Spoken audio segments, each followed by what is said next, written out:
All right. These are jokes. Right. What's up, guys? This is the Cloud9 podcast, season 1, episode 3. We had some interesting, big breaking news that happened this past weekend, obviously, with nothing because I fucking can't stand league community sometimes. All right, guys, I'm just fucking with you. Okay. Cloud9 podcast, season 1, episode 3. We had some interesting news this past couple of days. Reapered and Abbedagge join 100 Thieves. No, Reaper's not going to be the top laner like he was in the past for a certain Korean team. Reapered is going to be 100 Thieves' newest head coach, and Abbedagge will be replacing Ryoma and Damonte in the mid lane. So, how are you guys doing before we get into the topics tonight? How was you guys' day? How was your week? Very good. Just chilling. Pretty good. We're at peak season at work, which means I'm working 60 hours a week, but I am up and ready to go, ready to talk about some League of Legends. Okay, yeah, dude.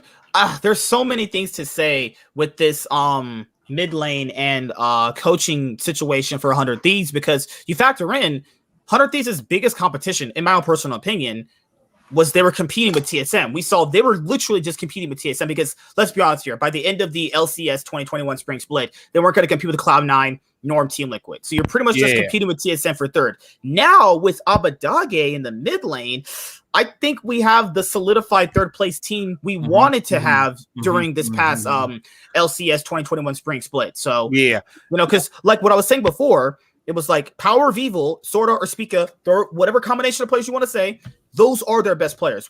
2 or max 1. You can't win LCS with 2 players. I just don't think you can, honestly, in any league. Yeah, no, I agree.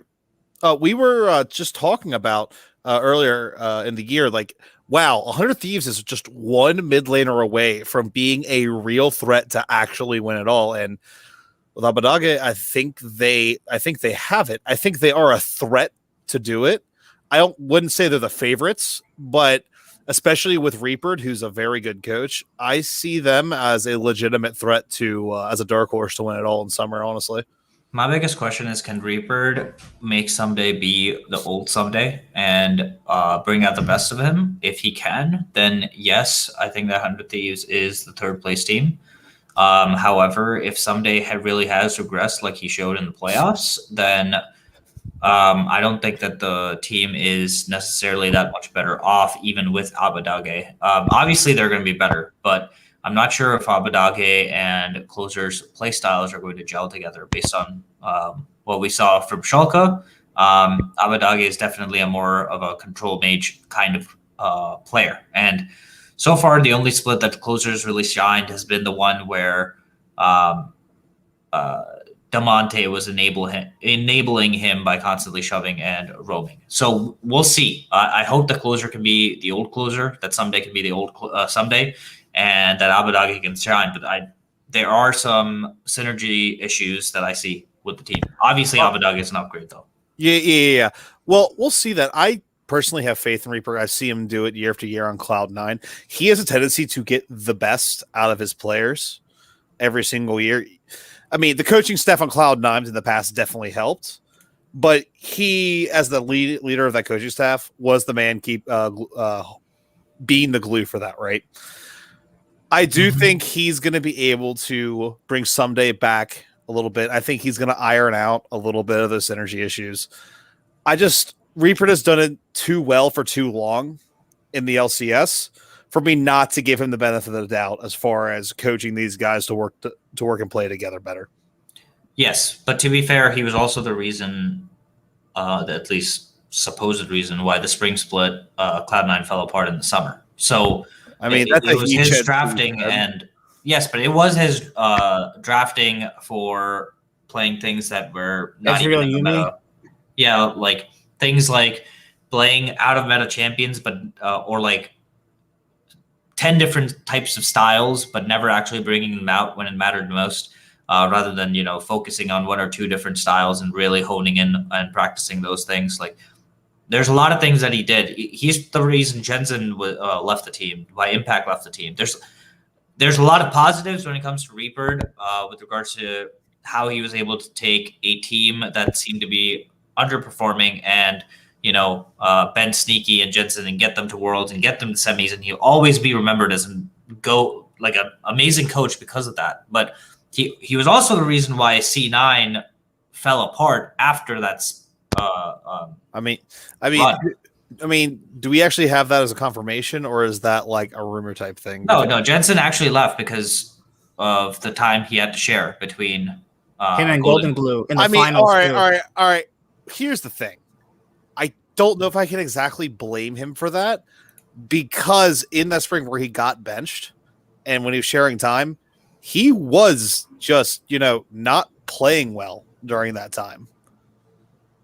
Like, I'm not sure I can blame a coach for benching a player who's not performing. I mean, that's fair, but I think I can blame Reapered for the combination of Jensen and Blabber made sense. The combination of Svenskeren and Golden Glue made sense. So when in game 3, not even game 3, when in groups, the combination of Jensen and Blabber weren't working, he subbed in Svenskeren and Jensen, which I think is just a... That was really in the finals. That was in the finals, not in the play-in. Wait, what do you mean? Was that the 3-0 final against Team Liquid? No. When they were against Team Liquid, they went. They got 3-0'd, right? Yeah. They went. Yeah, in the third game, he put in Jensen and Svenskeren, and Jensen had no idea how to play with Svenskeren since he had been duoing with Blabber the whole time. He did that in groups also. And it just doesn't make sense. Like, some of the stuff, like, he gets away with because it worked, right?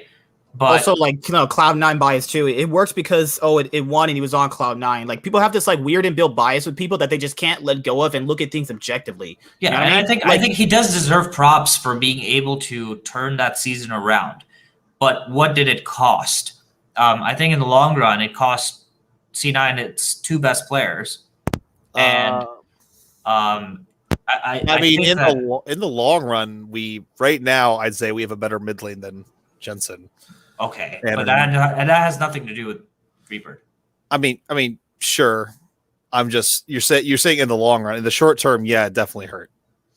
Well, because they got Niski, we were able to finally win a trophy with Niski. So like, the only problem with Reaper, I never even had a problem with the substitution things. It was never that. It was just like the drafting at crucial moments was stupid. I'll never forget Team World Elite versus Cloud9 in the 2017 World Championship quarterfinals. This guy lets through Galio and Kog'Maw. If anybody watches the LPL, they'll know this. You do not give Mystic Kog'Maw. This was his best champion. This is literally his best champion. And you don't let Galio go through. No. Yeah. The only reason we won the first 2 games because there was a ban. Impact singed. Impact singed, and then you also had the game 1 where people said, "Oh, it was Reaper's fault they drafted early." So no, they were winning that game. Smoothie and Sneaky brains actually found out their minds and didn't hit crucial actives that would have saved them. But it wasn't even that. It was the game 5 where I was like, "Why is Galio through? Why is Kog'Maw through?" And then there was like other best of 5s that kind of threw me off a little bit. Like, why are we picking Zed? I went to watch this game live. It was when we got reverse swept by TSM. Karma, right? I guess, for making them miss Worlds and shit the previous year. He picked Zed. We picked Zed. Why? In game 4. Why? What is Niski's not an assassin player? He barely plays mages very well. I'm just exaggerating right there, but like, why? Like, what are we doing here? Yeah, and then the Yumi Ezreal 3 games in a row. But then there's the balance thing too. But this is the balance with people that they don't understand about him. It's like, he could just give the players the champions. They have to be able to execute it too. Because I've seen, you guys watch the other regions. We've seen comps with like 1 window to win, and those teams win with that. So I can understand both arguments. So it wasn't Reaper's fault. Sneaky and Zazel were just fucking garbage and ran it down for half a whole split. It's not his fault. You know what I mean?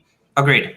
And I think I think that he's a phenomenal coach, and I see him doing very well with 100 Thieves. I think this playstyle fits him. I think this type of players fit him very well. Yeah, I think that he's an upgrade. But I just don't want it to be that we think of this guy as like the Greg Popovich of NA without ever recognizing the fact that he does have his flaws. I think he's like the Doc Rivers, right? He's really good at bringing out the best in his players, but he's also very well known for overthinking a lot of things and trying to 5-head a bunch of shit that doesn't need to really be 5-headed. So he's a big risk taker, and I think that is what 100 Thieves needs.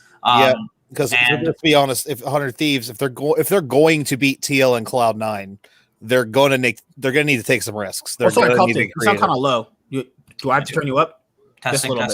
Yeah, you're good. Yeah. You sounded a tiny distance. It was just a little low. But like for the Reaper change, I think that's good. Like I think this style that 100 Thieves was trying to do, that works out because, like, let's be honest here. Cloud9 had that FPX play style. I think if they want to do that, it'll work out. But to be fair, the Abbedagge thing, so if you guys didn't watch the LEC 2021 Spring Split, doesn't matter. Go back and watch the games. You'll understand who Abbedagge is. So basically, he can play carries, he can play weak side, and he's a role player as well. He's basically everything they've always wanted. Now, I know I said that with Damonte, and I didn't know Damonte was literally going to shit the bed. Like, nobody knew that. People thought going in, he was going to be the best mid laner they ever had, because they've had, Huhi, Ryu, and Ryoma. So you'd have to think by default Damonte would be better, right? But, now they have Abbedagge, and I think that's going to be the thing that potentially now gets them into third place, because you look at teams like TSM and EG, who I think are their biggest competition in terms of cementing themselves as that third place team. The reason why I don't think they can beat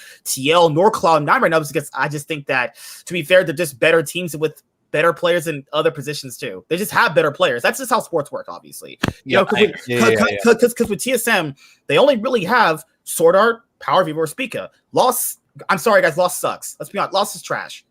Huni's pretty solid. We'll say solid, right? Huni's been solid, right? And Spica's been consistently good. But that is there's major holes in both TSM and EG, is what you're saying. In the ADC role definitely. He's fucking kind of trash. Juzuke's really coin flippy. Like, who's 100 Thieves really competing with now? With this change, they should easily lock in third place, maybe second place if they can take out Team Liquid. Is it possible they can take out Team Liquid? That I think they have the caliber players to do it. FBI and Huhi are solid bot lane. Closer's a really good jungler. I don't know what happened to him. He was fantastic last year. I think someday can match Alfari. We know he can. He's been playing this well for years. I still think that C9 and Team Liquid are, by the way, neck and neck. Even going into next split, I think that they're neck and neck. And I think that if we do reach a point where we think that 100 Thieves can take down TL, we have to also consider that they might be able to take down C9. But I don't really think they almost did in a few games. They almost beat them in the best of 5 in the lock-in with Damonte. You factor in, you have that little edge in Abbedagge that seals in. I mean, I wouldn't put too much stock in the lock-in at this point.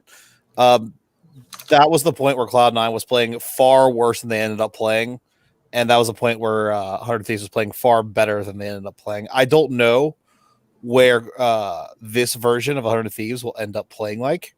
It'll be closer to that lock-in form for the players that are still there, obviously. Why was just bringing up the Damonte point? Because if they're that close to beating Cloud9 with Damonte, who's now considered a weaker mid laner, you factor in just that little edge pushes you to that level.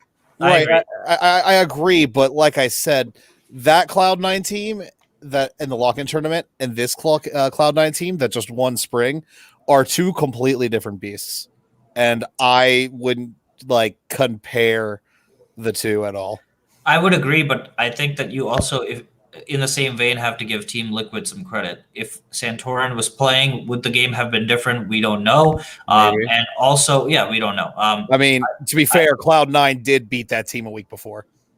Again, Santorin was ill in that game. He was actually he should have been benched for that game also because of the same exact migraine issue. Oh, dude! If anybody has ever played League sick, it's that. Oh my god, don't do it. It's the worst feeling of especially migraines, because lights are migraines are the worst, dude. I've had oh my god, I hate migraines so much. I honestly felt bad for him that he couldn't play in the finals, dude. Yeah, absolutely. Santorin, people had this dude's cock all the way down their throats. I think Santorin's a fine jungler, but I still don't think he's that X factor that they need. So I personally still think that C9 would have won even with Santorin, just because there's just something about the intangibles that C9's roster has, in Blabber and Perks especially, that make me think that these guys are some kind of anime character that are just power leveling all the way throughout the season. And there's just something about Perks, right? You can't put your finger on it, but it's there. That bubble should not have hit, but it hits because it's Perks. And with Fudge too, right? He's the rookie, right? The up-and-coming rookie at the beginning of the season. He gets thrashed by Alfari in the opening arc, right?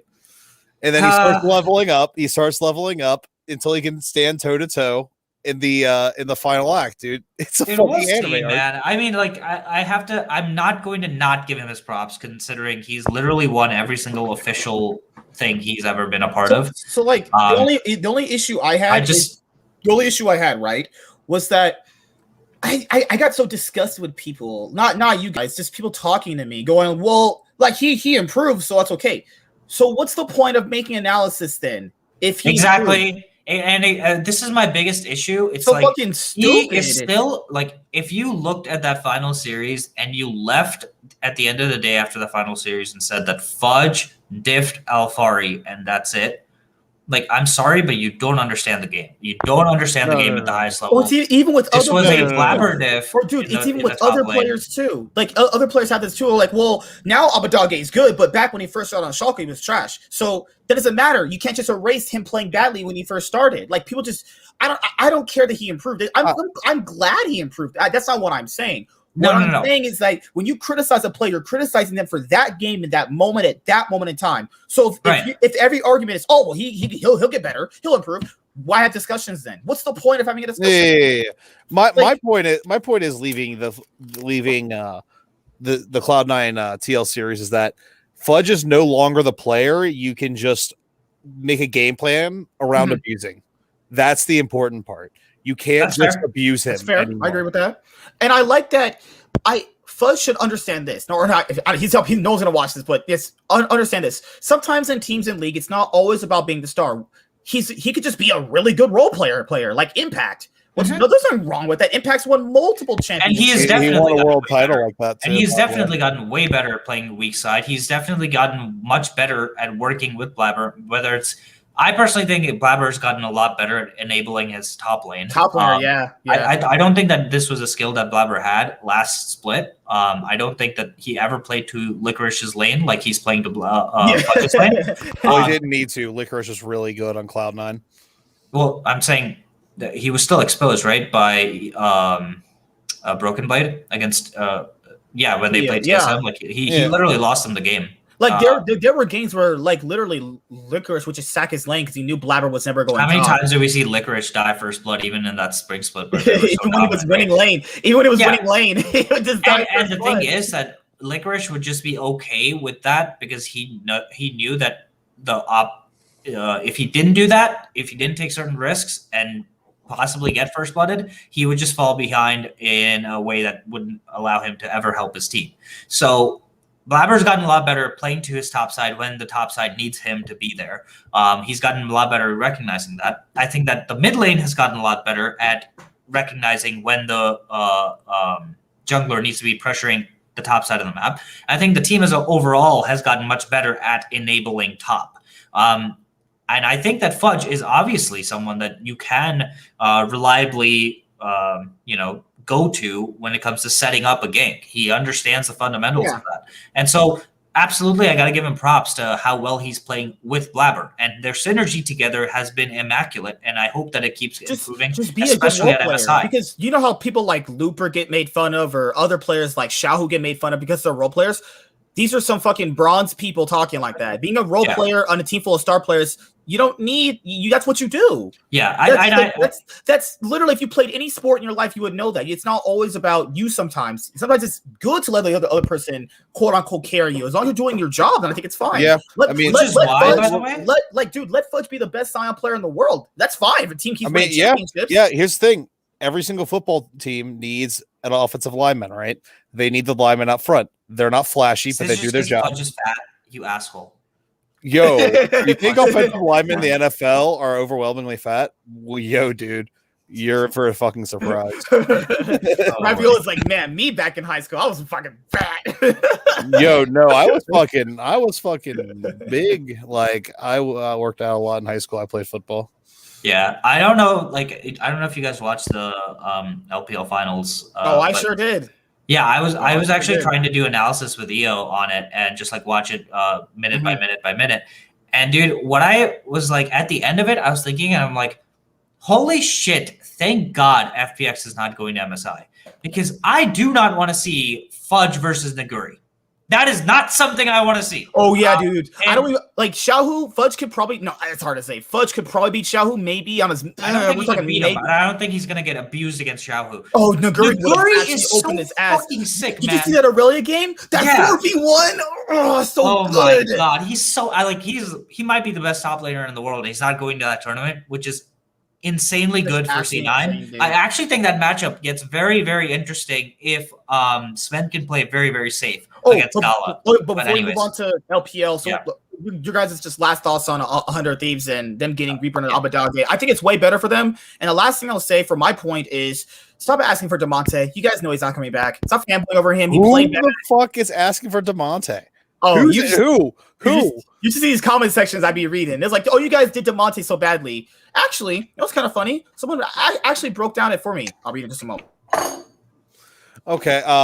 Yeah, I think all I'll say is that if you're looking for a replacement, though, I think that Damonte is a better replacement to have than Ryoma if you have Abbedagge on the team, because Abbedagge's style is much closer to Ryoma's style than Damonte's. So if there's ever a meta where like mid lane becomes useless and you're trying to enable the jungler, having Damonte as a backup option is not a bad idea. Yeah. I agree. We'll have to see. This summer split's going to be real interesting. I'm really hoping that this 100 Thieves team can really step up to challenge TL and Cloud9. Jesus Christ. Sorry about that. Oh, I have it right here for you guys. I'm sorry about that. Oh, my God. Here we go. I have it right here for the comment.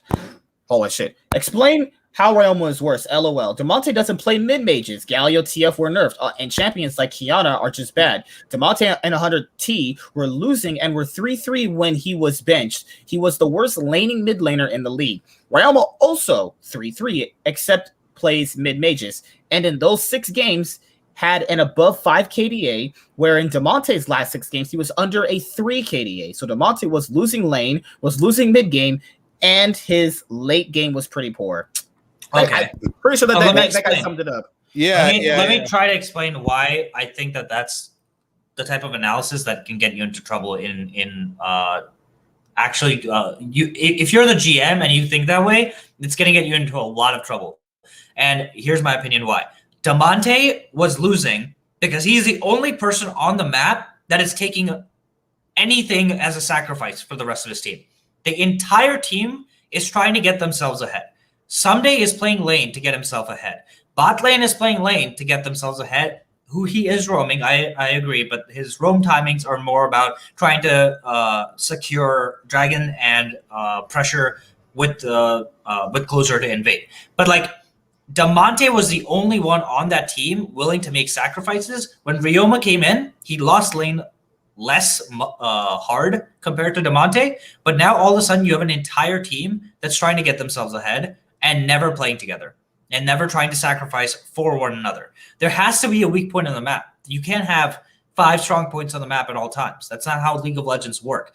You have to, it's like a yo-yo. Wherever your jungler's going is where your strong side of the map is, and you have to play with that. And you have to be able to play the other side Closer in a way. Never ganked for mid with both mid. I barely saw that guy. He's not a jungler that enables his lanes. He's a jungler that tries to get himself ahead. He's like self-made. He's a worse version of self-made, essentially. He's pure carry. And Damonte was the only one that could fit that style. Now, when you put Ryoma in and ask Closer to be the lane enabler player, you see what happens. He's a shell of himself. Little Tommy from Power Rangers who can get his sword from Rita. Yeah, and the whole point was that, yes, Ryoma was better than Damonte in a vacuum where if you consider stats versus stats, Ryoma's going to look better every single time. Yeah. The point is, Ryoma's style can never beat the teams that they're trying to beat. Never. Whereas Damonte's style, although it's very fucking unlikely, gives you somewhat of a chance. It gives you a path to success that Ryoma just never could, because he's just going to be playing the exact same style worse than the better teams. And that's the thing too, is like outside of Perks and Power of Evil, who was Damonte really like? Who was really his competition? Which is sad because this was his split where he could have really made a name for himself. Because let's be honest here, until the playoffs, Jensen wasn't really, that impressive.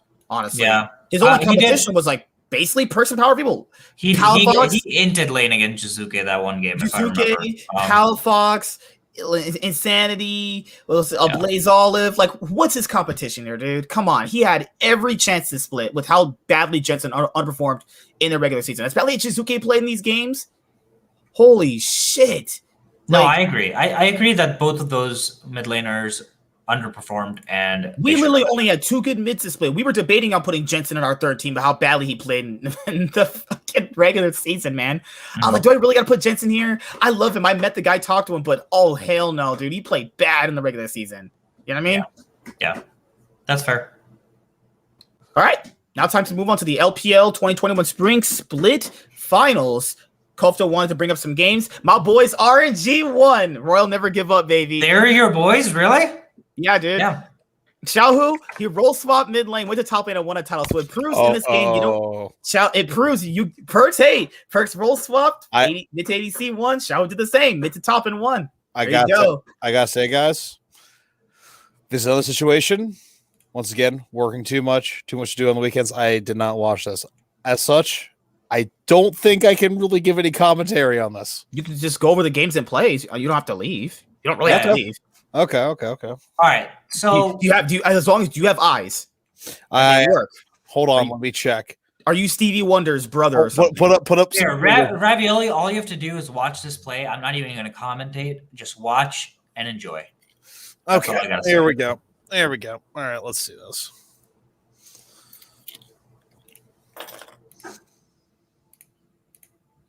You're going to share it? Yeah, sorry about that. Yeah, I'm giving Warren the thing really quickly. Give me 1 second. Sorry about that, guys. Oh, no. TSM fans. TSM fans, right? We always give Warren shit. Imagine. That dude is a prophet, man. That guy is just a straight up prophet.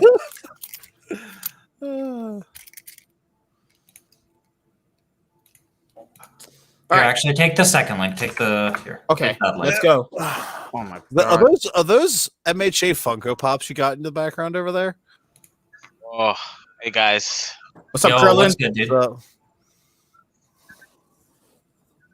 So, as you guys already know, RNG won the LPL 2021 Spring Split. And what I really liked about this series, it wasn't even just the pentakill with Gala. It was that Doinb Orianna Shockwave was just a work of art. That shit was lit as fuck. That was awesome. Dude, it felt so good just having a crowd and finals again, man. 15,000. Yo, hold on. I can't not bring this up after just seeing it. Warren, you're a Yankees fan too. Are you a Lakers fan in basketball as well? And I live in New York, man. How can I not be a Yankee fan? Okay. No. We got to get off the stream, guys. Fucking Yankee and TSM fans coming in here. Okay. No, he's got to be a Raiders fan, dude. Oh my god. No. Okay, you live in New York. All right, that's acceptable. If you don't live in New York and you like TSM and the Yankees, I was about to give you shit forever. Nah, I've been a Yankee fan since like Darryl Strawberry. So okay. Yeah. But Doinb doesn't have mechanics. Doinb's bad. Oh my god. Doinb, you're a prophet, my friend, as they try and make this one work. They have the flawless duet to land onto 2. Nuguri, how are you going to get yourself out of this one? He's Houdini, as he does end up going back in. He's trying to make it work. No! Oh my god. Oh my god. Somebody. Is Fudge beating that? Is Arma beating that? Is Fudge or Arma beating those guys? No, fuck no. Oh my god. You know what? You know what else is hilarious? Hey, Cloud9, Ravi, sorry. I'm sorry. I had a fucking orgasm. I'm sorry. You know what else is fucking just chef's kiss? The Irelia loses that game. Yeah. They lose that game. That's fucking crazy. You know what it was though? God. I saw that series. I have to say, I don't know what Uzi did to Ming, but that all those years of being under Ming, under Uzi, Ming has remember how we used to talk about Xiaohu, like you mentioned Xiaohu's Robin. No one ever gave Ming credit. Ming's always been good. Right. Ming's always been good. And bro, that bot lane is insane. And FPS did a Golden Guardians where they banned 5 supports. Who gets 5 support bans in the first game? We're talking about that. Support's not OP, bro. Support's nerf, dude. We were talking about that. Me and Neo were super confused about the draft, which we can. If you, I don't know how in depth you want to do this. This game. Okay, so Let's just start with game one. The overall takeaway from this series is that Gala's kind of cracked with it. I think that when he's on point, is one of the best players in the world. He could be, while on point, the greatest ADC at this tournament. Now, I'm not going to go in and say that because consistency-wise, he's not. He's not. If you take 100 games and pair them against DK, they're going to lose, I would say, 60 out of the 100 games. Maybe 65, actually. Like, they're not the better team. But I will say, when Gala is on, this dude is the reincarnation of fucking Uzi, dude. I swear to you. My thing with Gala is that people might just start overrating it because of the series. He's not bad. No, it was only the series. He was funneled a lot of resources. I agree. Like, his stats would resemble someone like, who's the other best laning ADCs? Jackie actually. Is he as good as Jackie? Probably not. But when his team enables him, he looks really good. Now, he's also individually good too. But the issue here is, like, LWX literally would lead that guy. What is with LWX just running around with his head cut off and dying and his team just losing games? Is that just a common thing he does? Happened every... the last two games, right? The last two games? Yeah. The first two games were hyphy as fuck. They were really awesome games. And then the last two were just LWX and TN. The last one's just a blowout. The last one is just a fucking blowout. Yeah, the last two I thought were just LWX was just playing so poorly. I'm gonna share. You can just go to the draft for game one. MSK. Yes, yeah, I'll go to it right now. You guys want to see that hypey pentakill?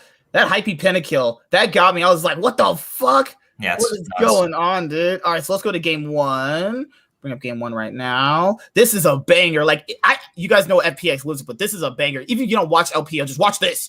And people are going to, oh my God, well, LCS and LEC, well, they can beat them as long as they have the power of friendship. No, fucking dummy asses. Yo, whoa. Don't you dare talk shit about the power of friendship. So I have watched enough anime to know that shit will beat anything.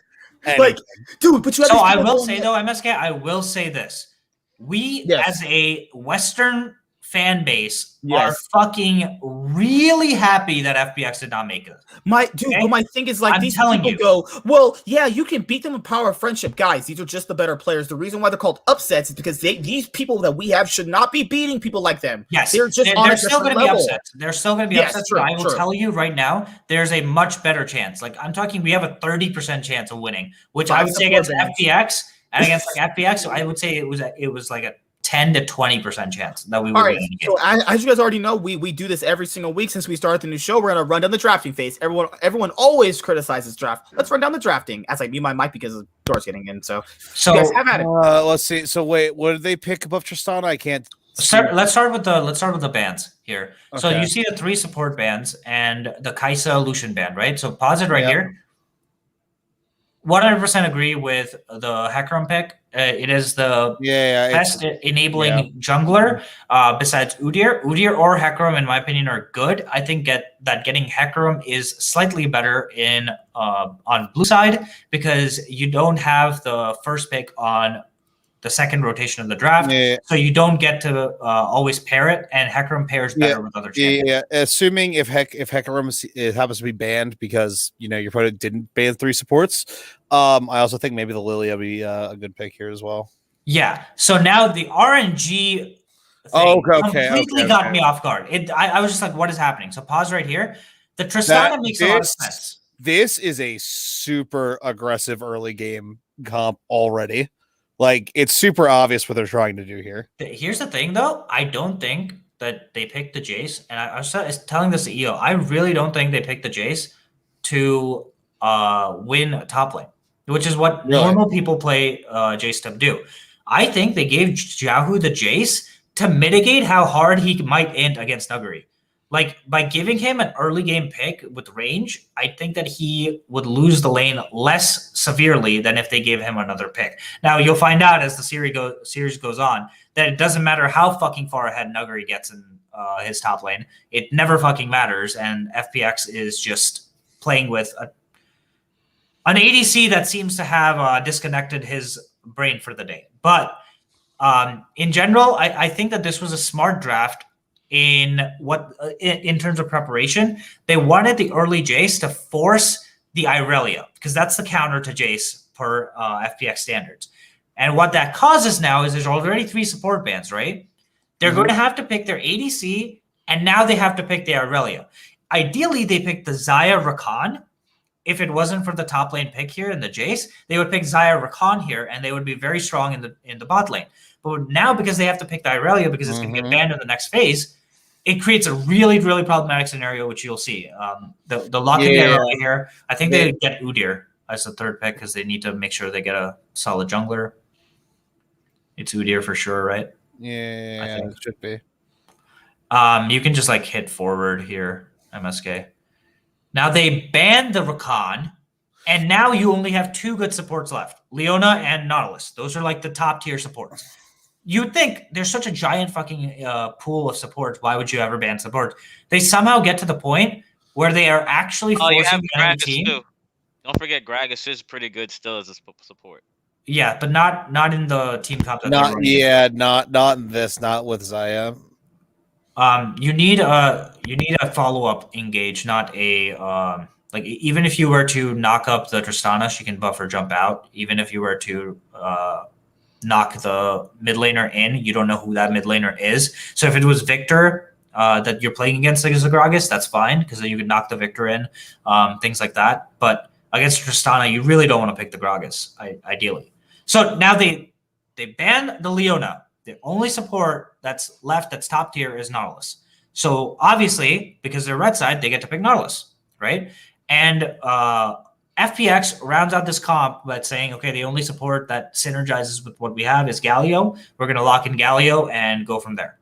And it does make sense because he's a good follow-up. To Irelia and Can I say one thing though about this draft? What I think they did wrong is I saw, like, instead of focusing on Ming, Xiaohu doesn't have as many champions, and I really had wished FPX had drafted a tank.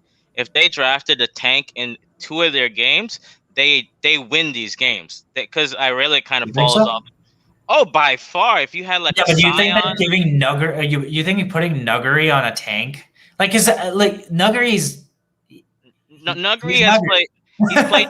Remember when he played weak side Kennen, and he's played weak side before. It's not like sure. He could have played. GP would have been fine here too. GP destroys Irelia too.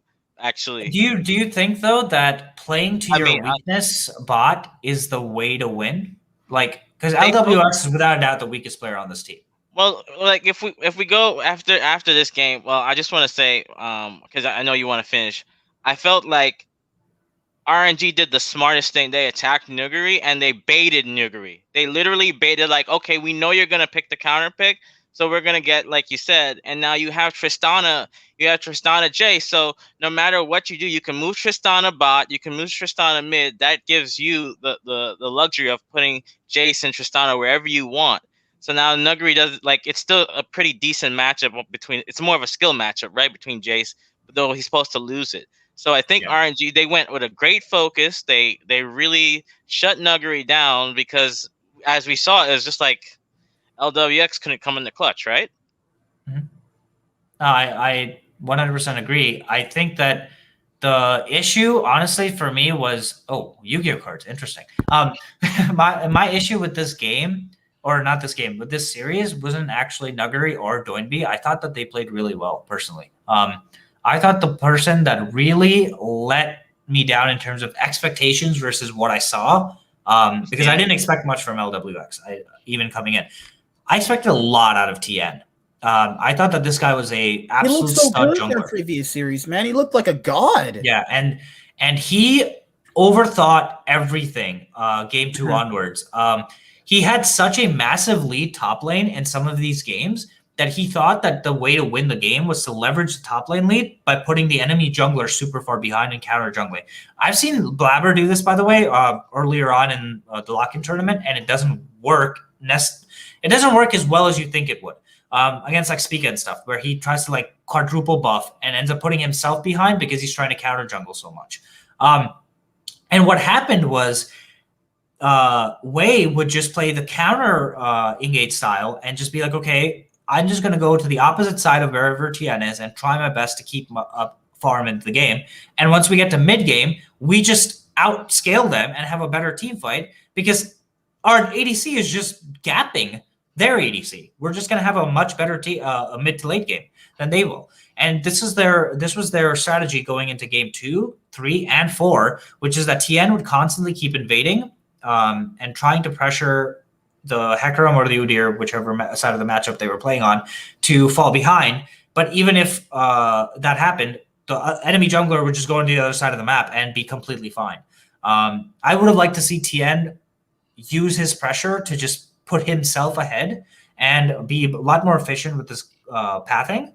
And I think that this series would have been very different if that was the case. He gave up a lot of dragon controls, dragon control scenarios, and I think that he overthought this game to a degree he did not need to. I thought that was the biggest thing for me. I felt that I thought that when I was looking at this draft, I was like, well, okay, you're gonna draft Nautilus. I thought of one engage support. I was like, why not put Crisp on Set? Like Set would have been. Set can go in, can engage if you needed. You had, why not go back to some old picks like Pantheon? Get Pantheon roaming, get the side lanes going. Like, I feel like sometimes people forget these picks that are available. And the reason I still mention Gragas is because we saw Xiaohu in the latest series play at AP, and he did fairly well. Because if you look at RNG's team, right, they're pretty squishy for the most part, right? So AP Gragas is not bad and he does fine into Jace. He can poke with a Comet, or he can go phase rush later in the game. Is still good, and he has the option of going tank. So I felt like Gragas is actually still good, even though people write it off. It's just you have to put it in the right comp, right? And we saw in the C9 series where you had a tank and you're relying on the rest. I felt like they just couldn't, like, if they could just stay alive a little bit longer in fights, they're good. Like, yeah, Xiaohu's Gragas was really good. I agree, 100%. All right, so what about this? Kofta has for us. Yeah, so this was just. Well, this guy has every bag of tricks these guys are doing. Holy shit! How about you analyzing? No. So this was just the beginning of the end for FPX. Right now, the game is 1-1. Oh, I saw this. If you look at just pause before this play happens. Let's just analyze where we're at in the game. Right, Jace has pushed in top. You see the junglers pathing towards top. They're trying to set up a top lane dive. Right. So all we need is for bot lane to chill the fuck out, okay? Just do not int. Rel goes in because he actually sees the perfect engage. They actually can kill him. Look at this shit, dude. He cancels 2 autos. And when I'm watching this live, I don't realize what's happening. And I'm like, why did he just cancel 2 autos? He was literally dead. The Xayah was just dead. Why the fuck did Tristana cancel 2 autos? And then they show the replay, right? Keep hitting forward so that they actually show the replay. You can turn the video on too if you want, or the audio. Yeah, do it right now. It's right. I'm just trying to see. Yeah, it's right about here. There we go. Okay. So turn the audio on. Jumps in. Yeah. Okay. Let me do it. Let me shut the screen. Because I have to go back to do it with the audio. Oh, okay. Go back, share audio, go through. There you go. So it's bring back just a little. You guys are gonna laugh your asses off when you find out why this play went bad. Let's go. He didn't flash back to his turret. He flashed over the wall, forcing the Watch this. This was just so good. The difference here is the summoner spell choice. Yes, no, it's not. Watch. Nala has the heal, which he's already used in this situation. The claim does work. The ward. Oh, the ward does go wide. Yes.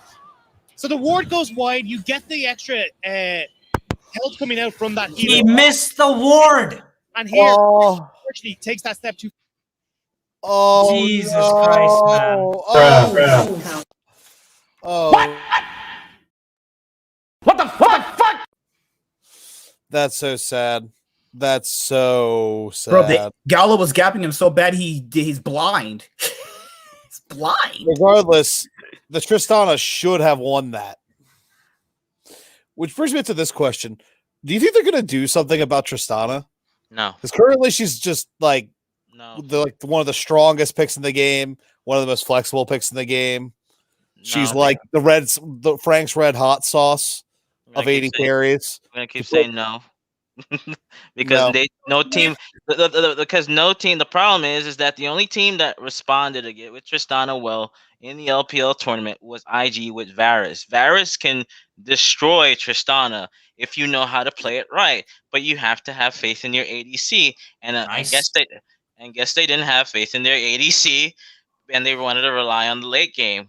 But Varus is very strong, but nobody wants to play him. I don't know. Even with that counter, if it happens to go late, the Tristana is still going to be stronger than that Varus. But Varus hasn't won. Varus has a strong engage, and still Varus hurts with his poke, and that team's squishy too. Watch this, dude. He jumps in to die. Oh my god!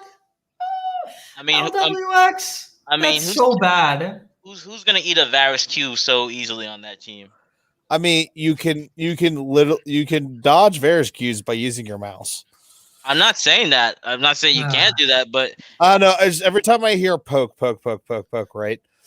No, but it's not the lethality build. He has it on hit build that hurts. He hurts right now. He's actually a very good pick. I'm saying he is.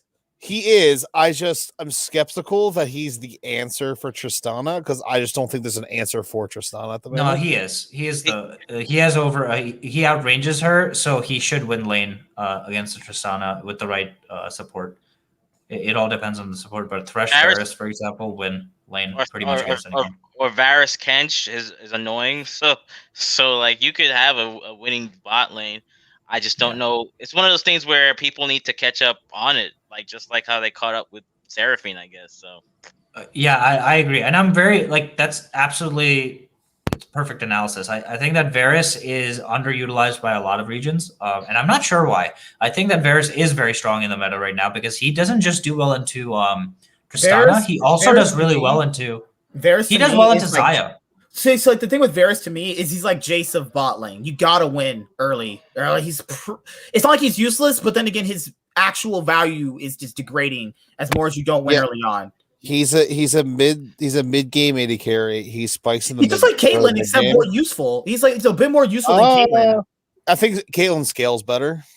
True. I'll give you that. Plus, she has longer range, but his chance of corruption can hit multiple people, unlike Caitlyn, though. So I gotta factor in. But if you're picking a Varus, you got to be giving Varus to someone like Jackie Love and what's his name? SOFM, not SOFM. Oh my gosh, Quan Fang. Every time I think about thinking that Caitlyn isn't a good champion, I just think back to what was it 2 years ago? The hour and a half T1 versus Jin Air Grinwings game where Teddy was on Jin Air still, and that man literally killed the entire T1 team as Caitlyn from the Fountain, and they dubbed him Teddy the Fountain Laser in that game.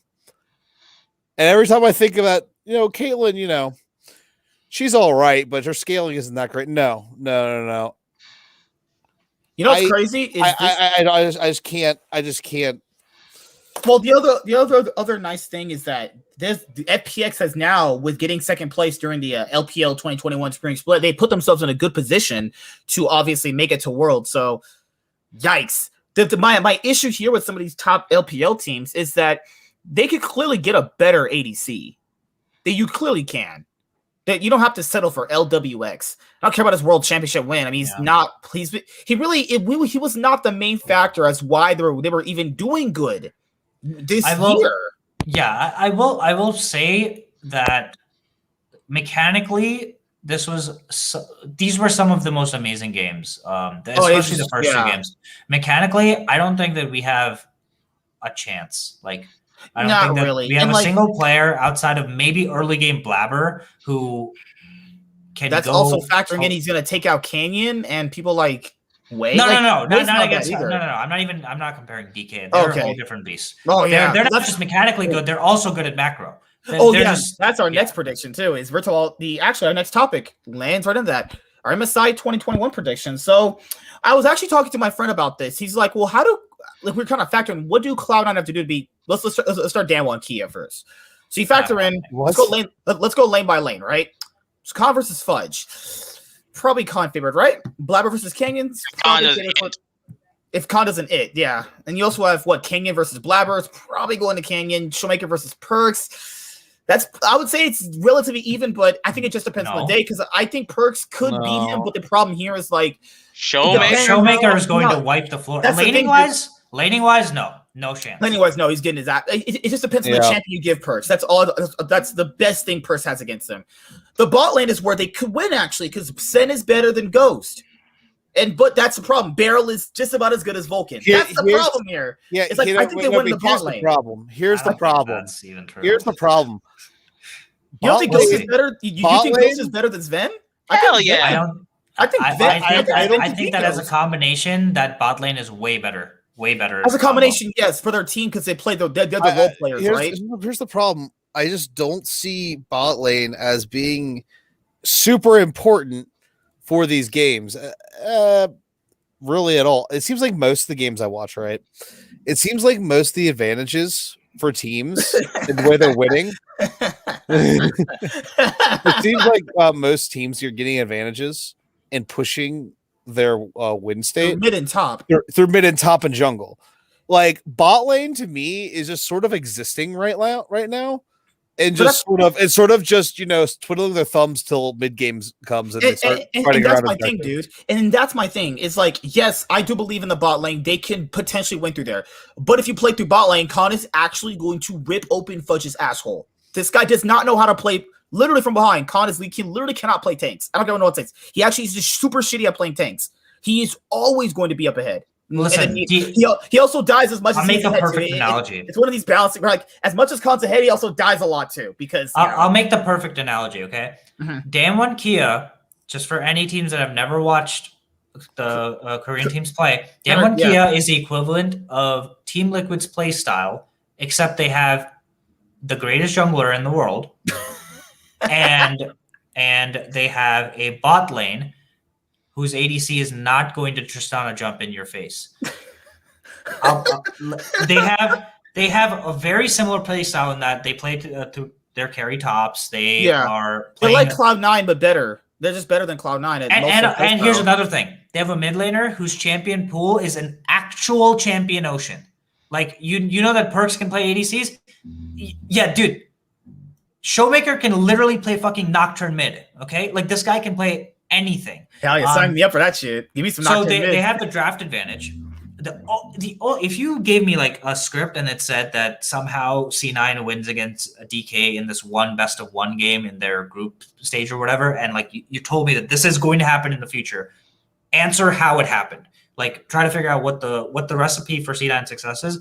If I had to do it with a gun against my head, I would say that they have to get ahead in the early game with Blabber's. My thing, like the way me and my friend talked about it, I do believe they could have an advantage bot lane, but if you do that, Canyon's going to destroy Fudge in the top lane. He's literally going to go there and just keep destroying him. I don't even see a world where they win through bot lane. I think that the way that you play is through the top lane, just like they did against Team Liquid. But we're also counting on Fudge not losing to Khan then. You're also counting that he's going to just be a, what was he, that we said he was for all far? He's just a neutralizer, right?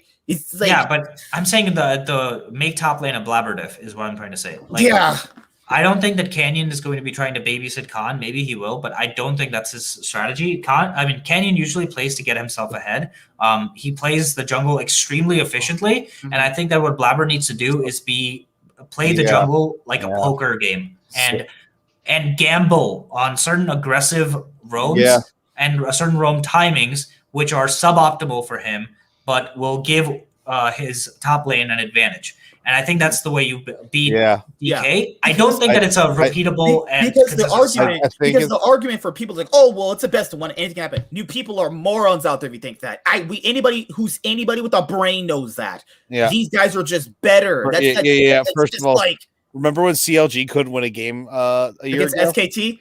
Remember at one point they beat SKT and MSI 2016. Remember when they couldn't win a game in North America? Anyway. Oh my god. Anyway, so I think it's just kind of funny after all the money, after all the imports, after everything, North America's one shot of winning a game at doing well at MSI is from an actual North American player.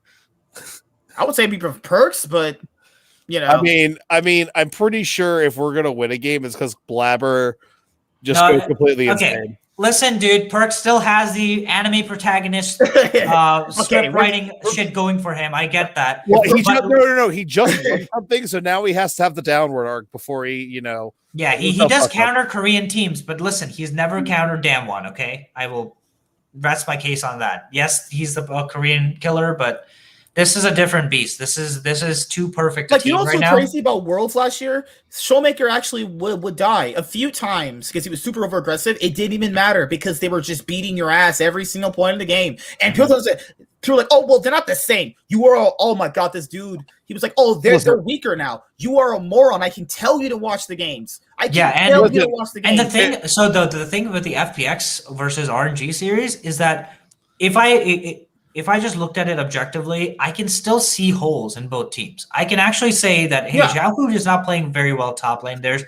some exploitable things. Yeah, better top laners with more experience can exploit. Yeah, and Wei, as a jungler, plays a very counter play style. He's like Smithy-esque in terms of how he plays jungle. He doesn't try to but he's like more of a facilitator. And he doesn't try to take over, right? And Gala is fucking insane mechanically, but he will make plays which are like thoughtless. He doesn't really think about the game in a high macro setting. There are macro plays you can make against LPL teams that will allow you to get advantages. And if you come out of the early game ahead, which C9 I actually can do because I think that they have a really, really good early game jungler, you might be able to win against an LPL team as C9. I'm not saying it's likely that you would, but you might be able to. Against DK, even if you come out of the early game, I think that their macro is just so much better. It's not even possible. I just don't really see a world where they win. I don't fanboy. I'm completely honest. I don't see a world where they win. Yeah. And when people do win, they kind of overrate it. Like, let's be honest here. They win a game on stage, right? Whatever. Let's say if Cloud9 do win and they go 2-0 against Damwon, right? I can guarantee you they probably lost every single scrimmage against this team. Guarantee you it happened. Because what really happened? What do you guys believe? That they beat them on stage, but yet smacked them around in scrims? But isn't that okay? But hasn't that also been like G2's whole MO? I mean, some teams have done terribly in scrims, but they come on. But they are the better players, though. If they're dominating, they're the better players by default. So they really theoretically shouldn't do that. To be honest, I wouldn't scrim them. So they don't see my strats. I don't understand why. That's a better thing to do. I agree with that. I'm screaming RNG. I'm screaming UOL. I'm screaming. They don't have to beat DK to get out of groups, guys. No. I know that, but I was just being like, I don't see them winning games against them at all. I'm saying don't scrim at them at all. But like, we could try RNG. So let's Fudge against Xiaohu. I think Fudge could theoretically beat him. I think there's a world where I can see Fudge beating Xiaohu. Well, RNG has the easiest group I've ever seen. Let's go to the MSI teams right here. So I have it right here. Let me go. Those groups are so bogus. I don't even. It's like they gifted. Also, Mad Lions against Damwon. It's just as bad. That's probably going to be the matchup, right? It's probably going to be LPL first seed in that group, and then DK first seed in the other group, and then they're going to play against the second seeds, which I would assume would be Cloud9 and Mad Lions. And if they are those teams, then doesn't the LPL first seed play against the NA first seed? Oh God, I don't remember how should be because we wouldn't play against the person in our own group, right? There's the format's different, so they do this. Then there's another like. Where there's like 6 teams instead in the next group. No, I'm sorry. Also, I'm not trying to be some sort of hater, but you got to be realistic when you're talking about this shit. Yes, in a world they can beat Damwon. It's a game at the end of the day. C9 plays their strats. Damwon play theirs. I mean, we're all human. Damwon could have some strokes on stage. Yeah. Damwon literally could backflip butt naked, break their necks, and probably still win. I would say the one chink in DK's armor, and it's not a very big one, but the one chink I can see is Khan. He is the one guy that I don't know if he knows what weak side is. He doesn't. He doesn't. And that's my thing is that if he plays so over aggressive in a random best of one game, I could see a world where they beat him. Because he plays so over aggressive that he doesn't know what he doesn't know what a gank is. Yeah, it's really unfortunate that the jungle is the way it is right now because it lends to the better bot and mid will generally be what dictate the dragon stacking and mid game. So if they fall too far behind dragon wise, but because they're playing topside though, it is tough. But I think coin flipping at third dragon is probably. What do you guys think about Mad Lions? I don't want to leave the EU brethren out, so let's do Mad Lions against Gambon. I think we should go by group. Honestly, comment. No hope for you this year. We're not. No for EU. That's all. I don't know why people are so down on Mad Lions. I mean, they're definitely not favored, but they can absolutely beat this LPL team. If FPX was coming, I think that you guys are shit out of luck. But this is not FPX, guys. This is RNG. You guys can absolutely take a game in a best of one. I think it's better to go group by group because we don't know what the results are yet. Because I mean, we can. GAM or Gigabyte Marines or GAM Esports. They're not participating. They announced it because COVID situation, obviously. So you have LPL, LCL, LCO, CBLOL, TCL, LEC, PCS. That's an interesting group. Group B is interesting. TCL might give them a little shake up. They have PCS not bad either. PCS last year's PSG beat Rogue in a best of one. And they got Maple and Hanabi are pretty good, and Kaiwing and the other guy is pretty good too. So I could see PCS coming out on top in Group B actually if they play. Because they a lot of people reviewed the bot lane as good, and with Maple back, that's a stable mid laner. Oh wait, I just realized. Wait, this is fucking bullshit. LEC, if they win first seed, has a chance of playing the LCL or the LCO. That's what I said. This is the most bogus. This tournament, the way this group got set up was so. Yo! It's the fucking LEC bias, dude. Like they get lucky all the fucking time. People are like, oh, it's not luck. This is how group draws work. It's literally defined by luck. It's literally defined by luck. I'll never. They have literally a 50% chance if they get first place. Yo, look at fucking LEC's group, and then look at LCS just eyeing LCK right next to LCK. Yes, LCS. Yeah, yo, LCS, LLA, and LJL. Japan is trash. You know what? You know what? Can we fucking shift one of those Group B teams besides LEC with LCS? I think that would make it. I think that would make it a way more interesting Group B. If we just got NA and EU just trying to beat each other, because you know what? I think Cloud9 has a chance to beat Mad Lions. I think that would be very interesting. I agree that that's a better group. Actually, I didn't realize that. That's how it worked. This is really stupid. They remember. So the last 2019 was like they had the wild card regions play into the because there was only because there were three teams already decided, and then those 4 teams would have slot in those. But instead they wanted to. Okay, I'm like, all right, great. So the wild card regions are finally on the main stage, I guess you would say. Whoopee, yay! So so I guess that's what they wanted to do. But I just like this is why I'm saying that why this is why I don't like MSI, man. Like, why not have 2 teams? Like, people like more teams. Like, I'm sad that I don't get to see FPX. I'm sad I don't get to see TL. I'm sad I don't get to see Rogue. I'm you know what I mean? Like, you just need more teams. It'll be more exciting having more teams. Why can't the top 2 teams go? Because I really don't understand. Is that actually how this works? Can someone like confirm if LEC gets first seed? So you got to go to the Gamepedia page. So you got to win like out of these teams. What was it? 4, 8, 11. Only 6 teams move to the Rumble. Then they do another sort of group set of games, and then those top 4 teams go into the semifinals. And then it's a best, and then it's a final. I'm so confused already. I don't get it. Wait, the top 4 teams, like, so there's 3 first seeds and 3 second seeds, right? Well, go to the MSI. I don't understand. Why can't we just give Korea and China a bye out of the group stage? Because we all know they deserve it. No, I don't think so. Wait, why? Yeah, why? Well, I just consider them just better. Just click the MSI button right under 2020. I mean, I agree with LCK. I don't know about LPL.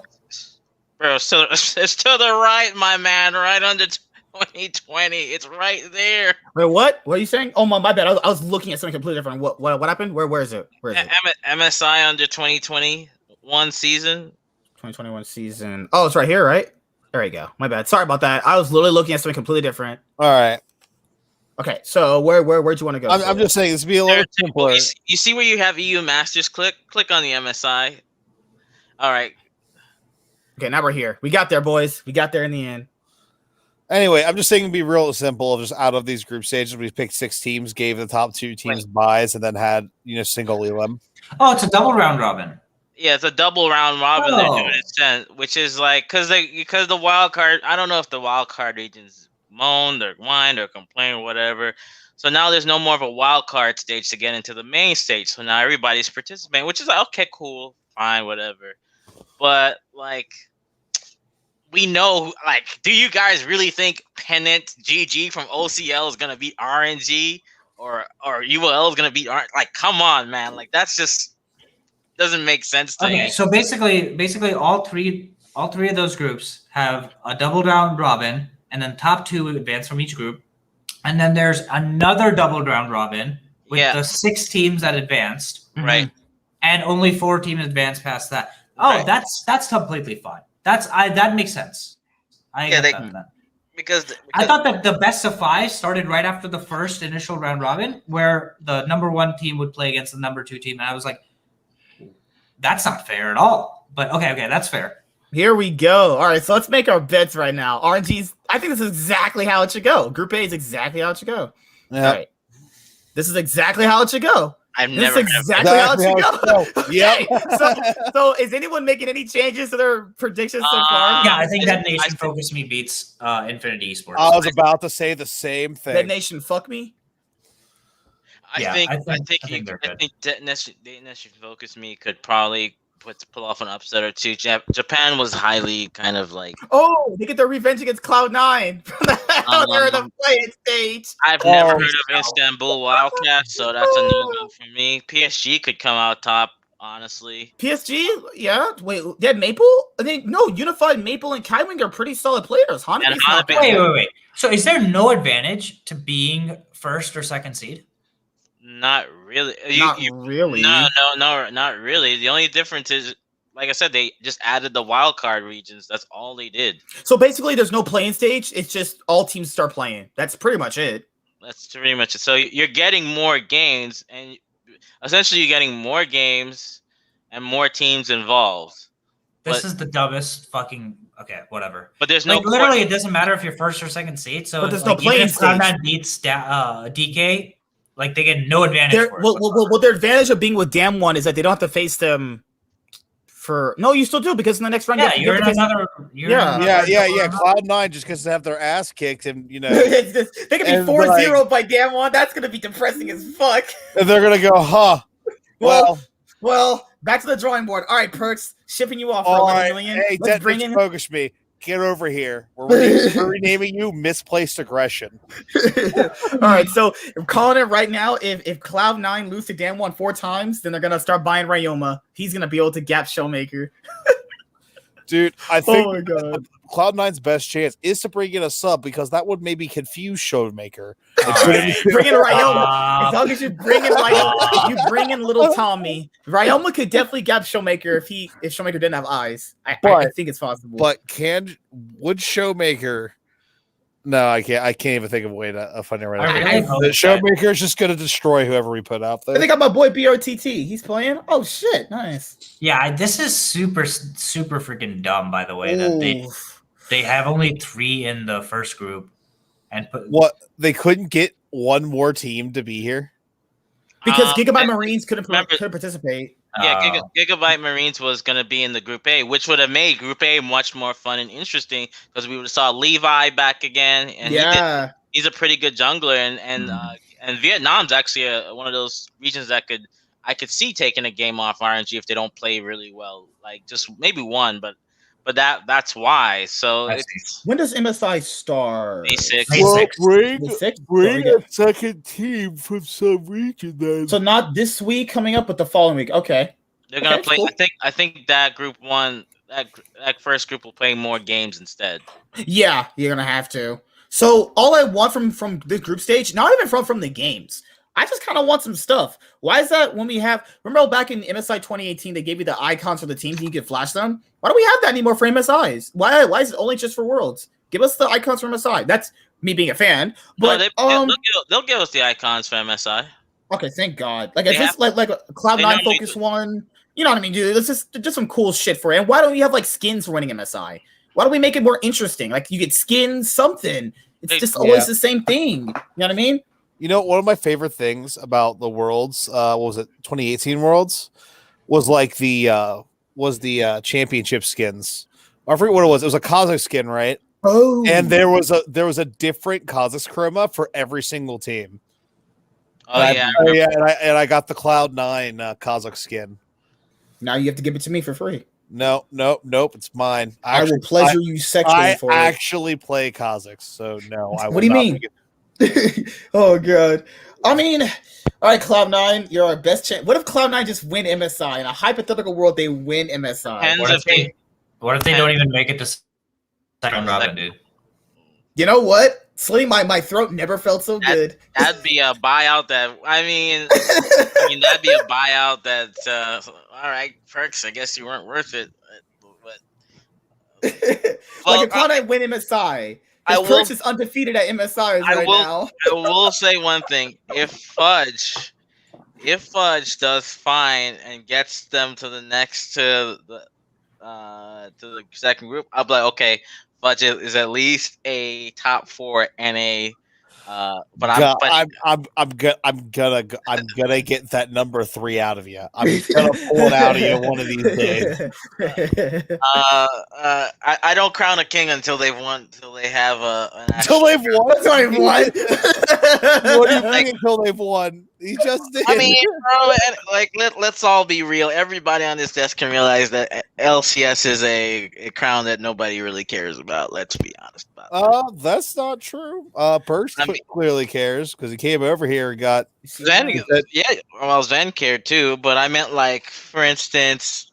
If C9 wins MSI, that trophy will be added to the 7 wonders of the world. True. If C9 win MSI, what factor this in? What if it's just like MSI 2019, NA versus EU finals? Holy shit! In order for C9 to win MSI, here's what needs to happen. Okay, somehow C9 needs to play against Mad Lions in the semis, and LPL needs to play against PCS. Yeah. Okay. And somehow Gala just has to have the greatest series of his life, while Shahu summons his form of 2 years ago, and somehow Gaps Khan. Okay, that's the only chance in hell that I see C9 having of winning MSI. If that happens, I will drink a bottle of whiskey on stream, the entire bottle while we're streaming. No, at once. You got to drink it all at once. That's dead. All right. All right. Scratch the whiskey. I'll do vodka then. If I have to chug it, I'm doing vodka. I mean, guys, I'm gonna be honest with you. I like seeing the international groups, but I'm not even trying to be a dick. And I like to see NA make it and all the teams make it, but I don't care for MSI. I'm being real honest. I really don't care for this. What? I don't care because, man, you. I mean, I don't know if you got Ravioli. You watch Dota. The international, the way that tournament's gone is so. I don't even know Dota, but I'm like, damn, this is exciting to watch, and I have no idea what I'm. How do you not care about MSI? It's literally the best teams in the world. It's the best teams on. Like the thing is, right? We've seen what the lower bracket has done, but yet there's no lower bracket at this tournament. Like, okay, you do the changes, and now it's more round robin, whereas. Like we saw in most regions, the lower bracket. You're saying you've spent the last 3 months watching C9 play against fucking Dignitas, and that gets you hype. But you're not gonna watch C9 versus I'm just saying I find Worlds more entertaining because there's way more teams and the mixture is much. Of course. World is literally the peak of League of Legends. Of course it is. So you think that besides Worlds, everything else just sucks? That's what you're saying. It's just like I would want to see more teams. Like it's like we're just letting these one team. Like you were good. Like I'm not saying that the teams don't deserve it. That's not what I'm saying.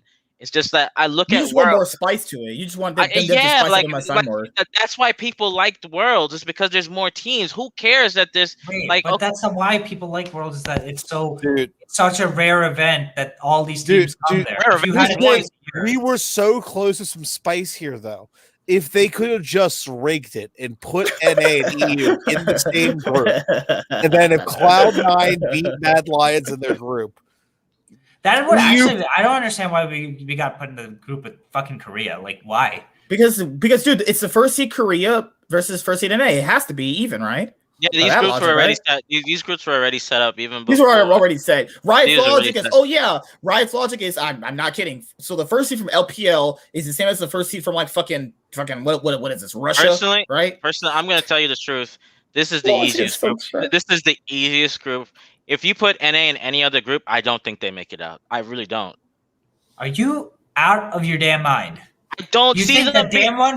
You think that Detonation Focus Me is an easier opponent than Pain Gaming and Istanbul Wildcats? Istanbul? What is? I don't even know who the fuck Istanbul Wildcats are. You put Cloud9 in Group A. That's a harder group. You put Cloud9 in Group B. That's UOL is a good team. Like, don't be twisted. Cloud9 would wipe their ass with Unicorns of Love. I'm sorry. Yeah, okay. First of all, they should wipe their ass with Detonation Focus Me and Infinity Esports. So I don't actually like. I don't care. They're going to make it out. They're too good a team to not make it out. And what happens if they don't? Well, I will backflip butt naked off. I'll backflip butt naked on stream. Is this a prophecy? All I'm saying is that this is the easiest group for them. That's all. I'm looking up papers. No, there's a good chance they get first too. You're trying to make it more humiliating for C9 if they lose, but like it is humiliating. It's not humiliating. If you put them in the RNG group, that's a hard group. You put them in the Group B group. PCS is a good region. You saw what they did to You saw what they did to TL at Worlds. Okay, but that's not Mad Lines is a good thing. No, I'm saying C9 swap with UOL or C9 swap with PSG. I said if you put them in the Group A, that means they're Team 4. If you swap Istanbul's with Cloud9, that's what I'm saying. That's not how any of the number 1 and number 2 teams. I know. I get that, but I'm saying if you put, let's say you took out Detonation Focus Me and you put UOL there, right? That's a hard group. That's a really hard group. Couldn't be in that group. It's not possible. I know that. I was just saying that it's hypothetical. Guys, I have to give you shit for this. Wow, guys, if we took a top 2 seed and added it to a group that already has a top seeds in it, it's a hard group. Yeah, of course it is. Yeah, of course that's the way it works. They're saying that all Pool 1 teams are equal, all Pool 2 teams are equal, and then all Pool 3 teams are Last Worlds, they had some. They were bad. Last Worlds were like the hype killers. People were hyping them up so much, and they ended up shitting the bed. Except against Mad Lions, but except against Mad Lions. I'll say this: bless their fucking hearts. Anything can happen. Like theoretically, Cloud9 could get first. I think Sheepy learned from it, just like how Mad Lions learned from their. When you get an ass up and you want to come back showing that you learned something. And I think both teams, because we saw Mad Lions do better this year, and UOL's back at MS. Well, they made it to MSI because before I think it was Vega, something that Vega Squadron, went at 2019. So I really think these teams have learned something from that. I'm not saying I'm saying there's 2 Latin American regions. If NA doesn't come out of this group, right? I'm just saying this is none of you guys can if you guys want to downplay it, all power to you. But no one's going to downplay it. We're just trying to explain to you that this is definitely the hardest group out of all 3 of them. It's not even close. There's one team that you absolutely can't beat. They have to make it out of this group. I don't see. Of course, they have to make. Okay. I'm just saying. I think Cloud9 can conceivably beat any of the other teams in any of the other groups. Yes. I think they. Yeah, like even World Never Give Up. I think they have a chance of beating that team. Yeah, kind of. I said they have a chance. I didn't say they were favored. I said they have a perks, and that perks can pop off. I remember these players: Boss, Abbedagge, Nomads. They have a new AD carry because they used to have Gadget. I remember. Gadget was what I liked. Gadget was pretty good. I thought he was going to get picked up by LCS. That guy was amazing. Yeah. The whole idea is that if you swap them with any other Pool 2 team, you would definitely get an easier group, and they should not lose. And if they lose, it's one of the biggest embarrassments. No, it is the biggest embarrassment since TSM went 0-6 at World. Here, I'll say this: losing a random best of 1 shouldn't matter because Brazil beat Team Liquid, but clearly Team Liquid were better. And it's like one of these things. As long as they don't go like 0-2 against them, that's like okay. What the fuck happened here? That's the only way that they would drop out, though, right? Like just going 0-2 because that they wouldn't have a tiebreaker. You'd be banking on other scenarios to get them out. But this is the hardest group. I'll say that. But like they should have added in another team. Like literally, let a region have 2 teams. In this is not balanced. Are you really saying RNG is as good as fucking I don't know? Mad Lions? It'd be hard to get all the visa approvals. PSG? Come on. Royal and PC are not the same. Yo, I got a pretty good Clash team. Let us be the 4 seed. Well, I mean, I could play on Mean Yorick. You're the top lane. I'll the jungler. Confident, what do you play? I have a girl. I have a hot girl who can play League with us, guys. I have a hot girl who plays mid lane. I'm a jungle and support. Oh, she plays mid lane. Okay, yeah, great. She plays mid lane. It's Pokimane. I can get Pokimane to play mid lane for us. God. I guess what my problem is with the international tournaments in general is that since they got rid of Rift Rivals, they got rid of the IEMs, and we were only left with 2 tournaments where we had more international tournaments. Now it's like Rift Rivals was a joke to begin with. Let's be honest. It was just bragging rights. It was stupid. It didn't count for anything. And then the IEMs, people say some of them are good, some of them it's debatable, right? So some of them just straight up flukes. I mean, IEMs were important and were hype when that was all to play. That was basically the only thing to play for. I don't understand why we always ask for more international events, and then every time we have more international events, we always call them useless compared to Worlds.